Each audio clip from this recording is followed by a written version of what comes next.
hot chocolate was not always this smooth. This magical elixir dates back to at least the time of the Mayan, who created a frothy and bitter drink from the cacao seeds. When the Mayan were conquered by the Aztecs, the conquerors took cacao beans as their tax, and it became a currency. Under the Aztecs, drinks from cacao became even more luxurious, flavored with chili pepper, allspice, vanilla, and honey. And symbolically of both cultures, which had a history of human sacrifice, the drink was mixed with achiote, an early food dye which turned the drink a blood red, to the horror of the Spanish, who would later arrive. At least one missionary described the drink as loathsome, with an unpleasant scum. However, the Spanish conquered the Aztecs, but the cacao conquered the Spanish nobles, who replaced honey with sugar and began drinking this beverage hot. In honor of these early traditions, we infuse milk with cinnamon, vanilla, and a touch of chili pepper, flavors that echo those ancient preparations. Let the ingredients simmer together for at least 5 minutes so that the spices can bloom. Our infused milk is ready. We return to the essentials, dark chocolate and cocoa powder, just as Europeans would have done in the 17th and 18th centuries, after chocolate began its continental journey. We pour in the spiced milk slowly.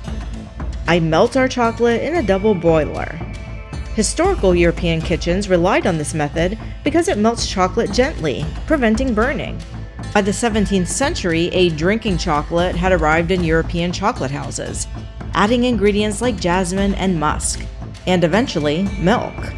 And now for a twist, a splash of Cointreau, which brings an elegant citrus note. You can also use Grand Marnier, Triple Sec, any orange liquor inspired by the citrus perfumes popular in European courts. We serve our hot chocolate in a glass, decorated with edible gold leaf. A dramatic flourish, yes, but historically fitting. In royal Europe, chocolate was considered a luxury, even an aphrodisiac, and was famously called the drink of the gods. By making the Italian hot chocolate of today, Cioccolata Calda, we can rediscover the 17th century European hot chocolate, which was made with crushed cocoa beans and milk. Cocoa beans contain both the butter and powder that would eventually be isolated from each other starting in 1828 by a Dutch chemist, paving the way for cocoa powder and delicious bar chocolate.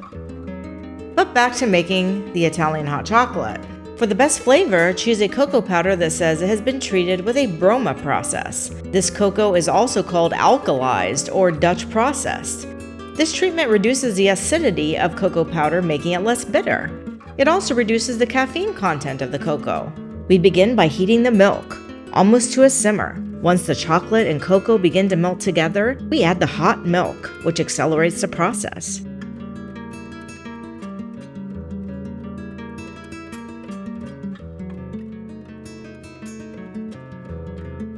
Finally, a couple tablespoons of sugar, and we switch to a whisk to bring everything to a smooth, glossy consistency. By combining solid chocolate and cocoa powder, we produce a thick, luxurious beverage, very close to the earliest European drinking chocolates that emerged in the 1600s. The chocolate coats the spoon beautifully. Pure decadence. We finish with a touch of whipped cream and a sprinkle of cocoa nibs from the Ecuadorian Nacional cacao variety, one of the world's oldest. Give these historically inspired hot chocolate recipes a try, and let us know in the comments how you make your hot chocolate at home. Don't forget to subscribe to my channel for more sweet savory recipes from around the world.